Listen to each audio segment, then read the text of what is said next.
มื้อนี้เอาไปสำนีเนาะตัวนี้โจทย์ลูกค้าอยากได้มาปลาแล้วก็ตัวนี้เป็นภูเขาแล้วก็มีโมงเนาะเรียกว่าเข็มทิศตัวนี้จะเป็นดอกกุหลาบตัวนี้ต่อเติมเองเนาะงานต่อเติมเองตัวนี้จะเป็นแบบตัวนี้งานสไตล์ต่อเติมเองหมดเรามาใส่เป็นขี้เฟื่อจะมีนกมีอย่างอยู่นี่เนาะ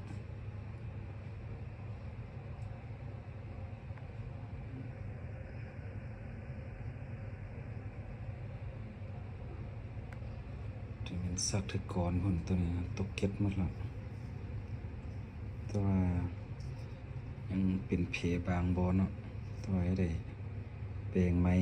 ตัวปลามันตกเก็ตดีหมดกันตัวนี้หากำลังตกเก็ตตัวนี้สักมื้อนี้รอบหนึ่งได้ซ้ำนี่นะนี่จะเป็นเดือนเป็นขี้เฟื่อเดือนหรือว่าตะเวนตัวนี้จะเป็นซื้อของลูกค้าจะเอาไปทีละน้อย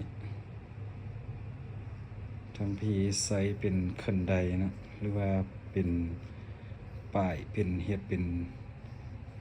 ซื้อเข่งบ่หรือว่าเป็นวันเดือนปีเกิดเนาะเฮ็ดเป็นป้ายสไตล์วันมิวแต่ว่าแล้วแต่ลูกค้าที่ใส่เนาะใส่แบบใดก็ได้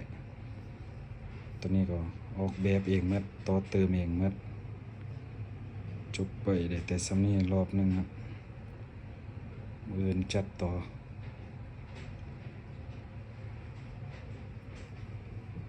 ยังบ่เต็มเคียนดี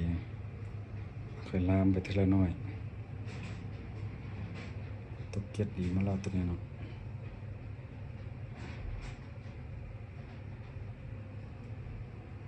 จัดไป